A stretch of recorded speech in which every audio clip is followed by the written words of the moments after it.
Hi Tina, it's Ryan. This is part C of the practical videos for exam 2, which is the knee for lower extremities.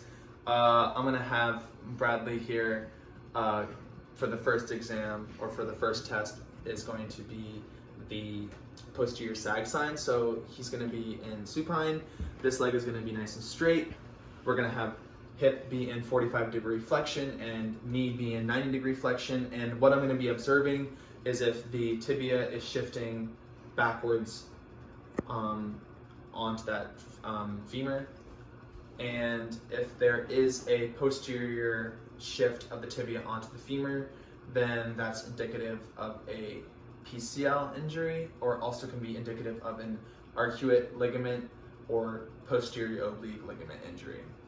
And then the next one is going to be testing the PCL as well. This is going to be the Godfrey 90-90. I'm going to have the athlete be in 90-degree hip flexion and 90-degree knee flexion, and I'm going to hold them in this place. And I'm going to also be observing for that shift backwards of the tibia, like I'm supposed to be doing for the posterior sag. This time they're going to be up like this. And if there is that posterior sag of the tibia on the femur, and that's indicative of a PCL injury. Next one I'm going to do is the posterior drawer sign, or posterior drawer test, where like the anterior drawer, I'm going to put, I'm going to have the knee in 90 degrees, and I'm going to be put my weight on his foot to make sure it's not going anywhere. I'm going to put my hand placement along the proximal end of the tibia, and instead of pushing towards me, I'm going to push away from me, pushing the tibia posteriorly. And if there is no endpoint, or if the tibia shifts backwards posteriorly more than the normal amount, then that's indicative of a PCL tear. And for the last two tests, the valgus and varus test, I'm going to be doing both in full extension and then 30 degrees flexion.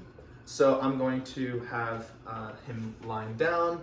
I'm going to grab the distal end of the tibia like so, and then I'm going to put a valgus force on the lateral joint line like so.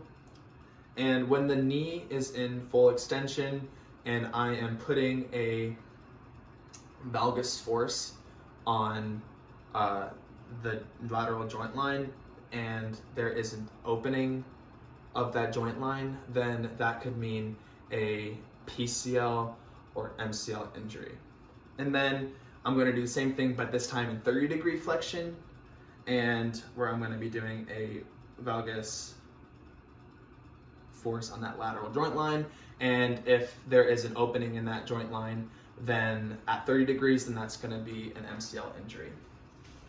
And then for varus, same thing, same idea. You're going to have one hand over the distal end of the tibia, and the other hand putting a varus force this time on the knee along the medial joint line this time instead of lateral joint line. And if there is a opening at this joint line, at the medial joint line at full extension, doing a varus force, and that can be indicative of a PCL, arcuate, or LCO. And then if I put the athlete in 30-degree flexion like so, and I put a varus force like this on the medial joint line, and there's an opening for that joint line, then that would be indicative of a LCL injury.